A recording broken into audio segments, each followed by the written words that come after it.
I already made a good amount of videos covering the David Bowie death hoax, and I find this extremely interesting. A day after David Bowie supposedly passed away, this man named Jack Stephen, a music industry executive from Fortress Music, shows up on Sky News and does an interview talking about David Bowie.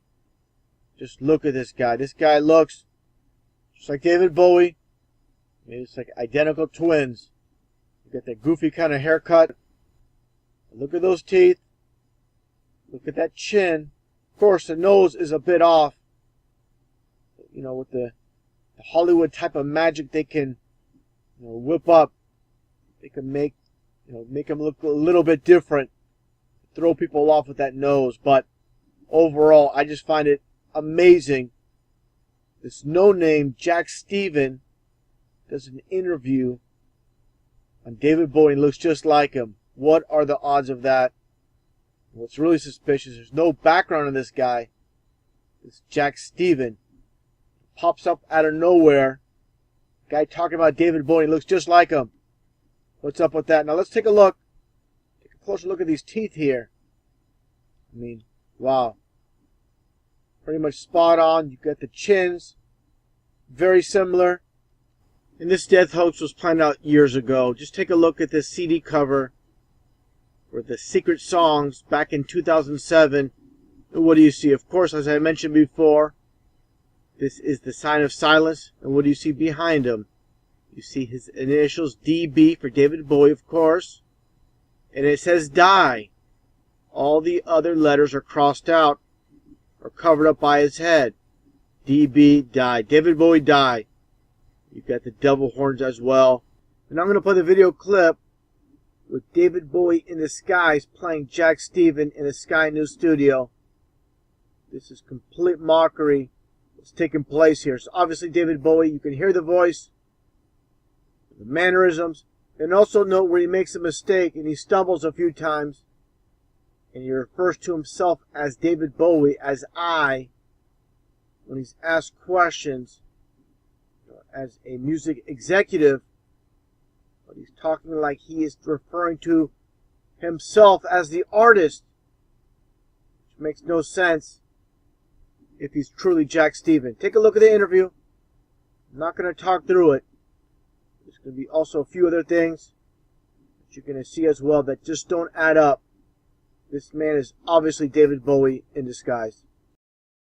Now, as I promised, we'll talk now more about David Bowie and his influence. Let's bring in Jack Stephen. He is director of Fortune Music. It's actually Fortress Music. Fortress Music. Yes. Do beg your pardon, Jack. Mind. Fortress Music, and worked as in the music industry as an executive in the Bowie era, and also Bowie's fashion sense we're going to talk about as well. It's influenced the era. And Lizzie Zeta, fashion stylist, is with. Welcome to you both. Apologies again, No Jack. problem. I mean, but perhaps first sum up how you felt this morning when you heard this news. I was just saying earlier that I actually felt that part of me had died. I mean, I have to say that's how much an influence he is, I think, to me and to thousands and millions of people around the world. And strangely, I'm surprised. I sort of lived through John Lennon's death, Elvis's death, and sadly, this one's affected me more than any other. I mean, it's a very strange thing because I think with him, he was probably the first complete artist where he was involved in every single area of his career, whether it's photography, fashion, whether it was film, whether it was poetry, whether it was live work where he was very theatrical. I mean, his vocal influence, a lot of people don't know this, came from Anthony Newley, who of course was a musical artist. So I find it very, very sad today. People today talking about how he reinvented himself, how he went with the times, but he led the times in so many aspects through the 70s, 80s, 90s. He wasn't frightened of change, and so to him every album was a different persona, and so he loved doing that. So at one point he had Ziggy Stardust, next point he had Ed Insane. And he wasn't frightened of plagiarism either. I mean, he used, for example, the Hunky Dory photograph on the album was actually based on Marlene Dietrich, and so he wasn't frightened where he did, where he used his influence from. I mean, he was hugely influential with me because I was A&R at RCA, when he was sort of to the tail end of that. And I signed a band there called Eurythmics, which I was having terrible problems with. I mean, really, yeah, well, nobody liked them at the label. I mean, promotion didn't like them, press didn't like them. I mean, nobody did. My boss didn't really like them. He kept telling me that they were weird. And there was an artist liaison guy there called Tony McGrogan who sort of came up to my office, grabbed me and said, look, Bowie wants to meet up with you. Bring the tapes. So I always remember this, I brought The Walk and Love is a Stranger.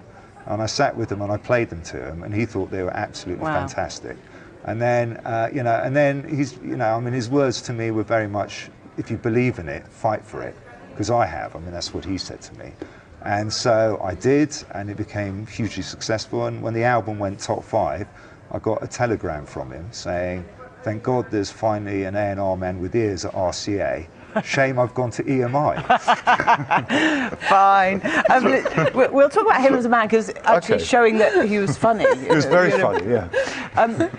Lizzie, the influence on your side of your profession, I mean, incredible what Enormous. he did, and how his look evolved, and not just the fashion, the makeup, the hair, and the influence that, well, I guess it was all down to him, was it? Or did he have a team of designers?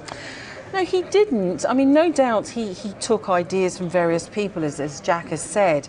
But what I love about him is that he was such a true creative. He was a real innovator, and he didn't give a damn. He was a true original, and he changed all the time his different looks throughout the ages. Just when you think, oh, well, we've got a grip on that, he'd completely change again and do something totally different. He would completely pare it down, cut it back, make it black and white. So, yeah, he was an amazing guy. And for so long through the career, gender neutral. Yes, he was. Initially, he was gender neutral. He was one of the first men, aside from Mick Jagger, to wear a dress. That was early on. That caused complete controversy at the time. Now we're just like, oh, well, guys in a dress is not, you know. But at the time, it was very groundbreaking. It was very, very brave of him to do so. Then he went on to his androgynous stage and Ziggy Stardust and all the stuff that we know so well. And after that, he decided that he was going to pare things down and go for, you know, very simple looks, black trousers, white shirt, very, very simple, all the time changing. Just when you think that you had him, he'd move in a completely different direction. Jack, do you think he was a happy man? You've clearly shown us that he was a funny man, or could be funny. The times that I met him, yes. You know, I mean, you know, what was there not to be happy? I mean, the you know, pressure? Well, the pressure maybe, but I mean, he was able to express himself in a way that most artists can't. One of the most beautiful wives in the world. I mean, you know, it's just sort of, you know, I mean, what do you know? What's not to like? What's not to like? And also, you know, he had such a grasp on technology, even when he got ill. You know, I mean, I heard that he was having heart trouble and stuff. But then he sort of digitally released an album that went to #1 in the UK charts. I mean, you know, so I think if I was Bowie and I look back at my career, I'd be pretty, you know, happy about what I've achieved.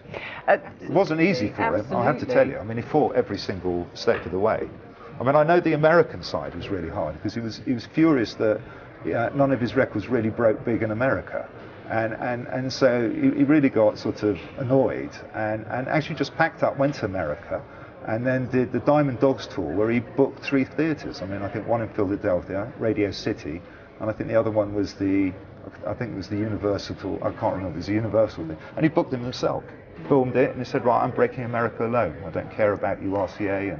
And I mean, interestingly, even if in your youth or even now anyone wasn't into Bowie, today will show you that the people that you were into or are into have been terribly influenced by what he did. I mean, he had such an impact on so many layers of the music industry. Yeah, no, absolutely. But also, you see, he was a great spotter of talent. I mean, you know, he was the first person to, you know, from the UK as a European artist who sort of got into the whole Velvet Underground scene. You know, I mean, he loved all of that. Iggy Pop and the Stooges. You know, he's the first person to experiment with sort of dark computer sounds in terms of his, you know, albums like Low and Lodger, which he did in Berlin with Tony Visconti and Brian Eno. You know, Let's Dance, I mean, that was a complete surprise, you know, working with Nile Rodgers. I mean, it was almost a disco record. I mean, it's phenomenal. You know, even Tin Man, which, you know, wasn't very popular, but I always kind of liked it because it was like him going, you know, I like, you know, white trash rock, and I'm going to play it, and that's it. I was going to swear then. God. Behave. But he was also great at spotting fashion talent.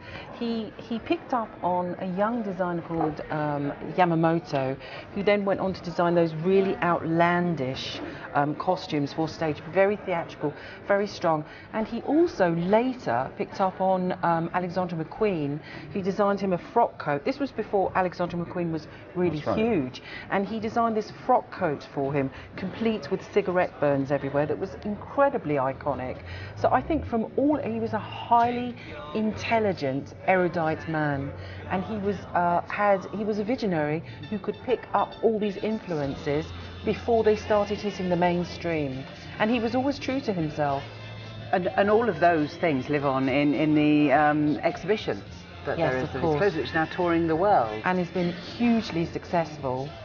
Do you have a favourite look, a favourite time of David Bowie? Oh, that's so hard. I mean, I really quite fancied him when he was doing the soul boy look, and it was all suits and slick back dark hair.